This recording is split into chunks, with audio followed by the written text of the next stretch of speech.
गरीब व आर्थिक दुर्बल घटक तसेच सर्वसामान्य परिवारातील मुलांना शिक्षणाच्या प्रवाहात आणायचं असेल तर आजच्या बदलत्या युगात महापालिकांच्या शाळांनी अद्ययावत व आधुनिकतेची कास धरणं जरुरीचं आहे।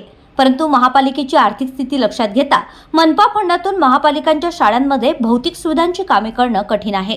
अशा परिस्थितीत जिल्हा नियोजन समितीमार्फत स्वतंत्र लेखाशीर्ष निर्माण करून महानगरपालिकेच्या शाळांना निधी उपलब्ध करण्यासाठी शासनाकडे पाठपुरावा आहे।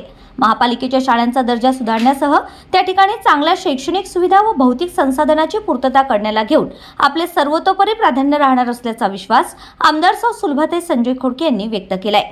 अमरावती जिल्हा नियोजन समितीतर्फे प्राप्त मनपा शाळांच्या भौतिक सुविधांकरिता 2 कोटी इतक्या निधी अंतर्गत महापालिकेच्या 5 शाळांमध्ये विविध विकास कामांचं भूमिपूजन आमदार सौ सुलभाताई खोडके यांच्या हस्ते करण्यात आलं।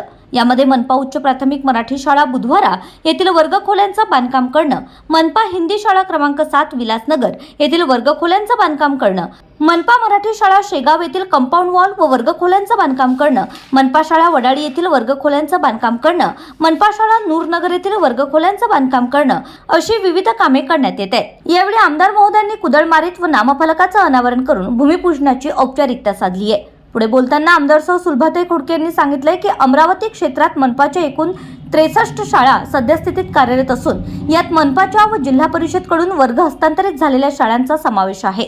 सन 2022-23 पासून मनपा शाळांच्या पटसंख्येत सातत्याने वाढ होत असल्याने काही ठिकाणी अतिरिक्त वर्गखोल्या बांधकामाची मागणी वारंवार होते। खासगी शाळेच्या तोडीने मनपा शाळांना विकास व्हावा म्हणून शाळांमध्ये वर्गखोल्या, स्वच्छतागृह, विज्ञान प्रयोगशाळा, संगणक प्रयोगशाळा, डिजिटल शाळा, वायफाय सुविधा निर्माण करणं आवश्यक आहे। सद्यस्थितीत अमरावती मनपाच्या वार्षिक तरतूदमधून व उत्पन्नातून ही कामे होणे व विद्यार्थ्यांना सोयीसुविधा पुरविणे अशक्य दिसून येतं। म्हणूनच जिल्हा नियोजन समितीच्या वार्षिक नियोजनात नवीन लेखाशीर्ष निर्माण करून अमरावती महानगरपालिका हद्दीतील प्राथमिक माध्यमिक शाळांसाठी निधी प्राप्त होण्यासाठी तरतूद करण्यासाठी आपले प्रयत्न आहे। जिल्हा नियोजन समितीमार्फत जिल्हा परिषद शाळांना निधीची तरतूद करण्यात येत आहे। त्याच पार्श्वभूमीवर अमरावती महानगरपालिका शाळांच्या भौतिक सुविधांसाठी स्वतंत्र निधीची तरतूद मिळण्यासाठी शासनाकडे पाठपुरावा सुरू असल्याचं आमदार सौ सुलभाताई खोडके यांनी याप्रसंगी सांगितलंय।